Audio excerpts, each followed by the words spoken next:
Europe 1. La France bouge, la saga. Bonjour Quentin Paillet. Bonjour Elisabeth. Alors, ce ne sont pas de simples étiquettes en papier, ces étiquettes quand on fait nos courses. Non, elles sont numériques. C'est une invention française.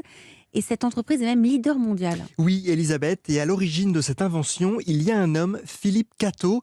Enfant, il passe ses journées dans les supermarchés de ses parents. Il change les étiquettes papier une par une, c'est très long.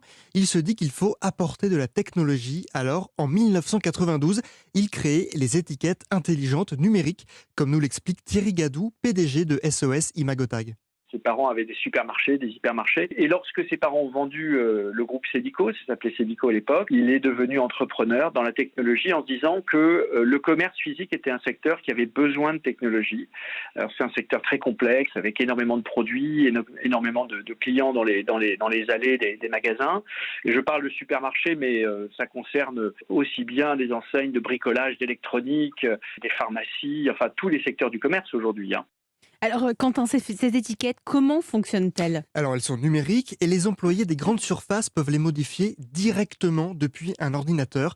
Prix, information sur le produit, fini donc de les remplacer une par une, ça va plus vite.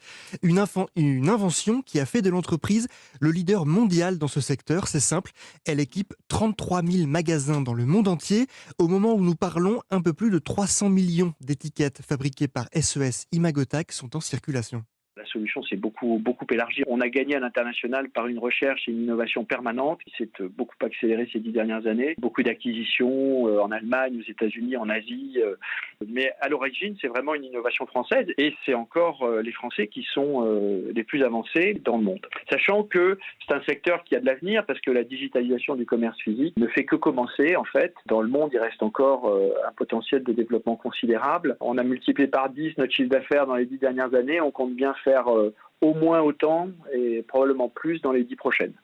SOS Imagotag innove en permanence. L'entreprise propose des produits qui optimisent le travail des employés des supermarchés, comme des caméras miniatures qui analysent les rayons en temps réel et qui alertent quand il manque des produits, mais elle rend aussi les étiquettes intelligentes et interactives pour accompagner les achats des consommateurs. Pour apporter aux consommateurs pas simplement la garantie du prix juste, mais une information plus personnalisée sur une information par exemple nutritionnelle et puis aussi du confort dans votre parcours de shopping. Pouvoir par exemple, si vous allez chez Monoprix, vous pouvez chercher un produit sur votre mobile et le faire clignoter en rayon pour le trouver facilement. Et demain, vous pourrez toujours dans le rayon faire clignoter les produits que vous recherchez particulièrement, les produits bio, les produits qui ont un bon Nutri-Score, les produits qui ont une bonne note Yuka.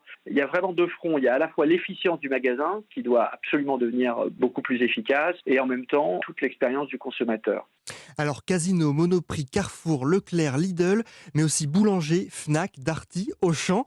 Les étiquettes numériques d'SOS Imagotag sont partout et elles s'exportent. Cette pépite française est numéro 1 aux États-Unis parce qu'elle travaille avec Walmart. Et Walmart, c'est le plus grand commerçant au monde, mais aussi avec Amazon qui lance ses supermarchés physiques. Merci Quentin Paillet.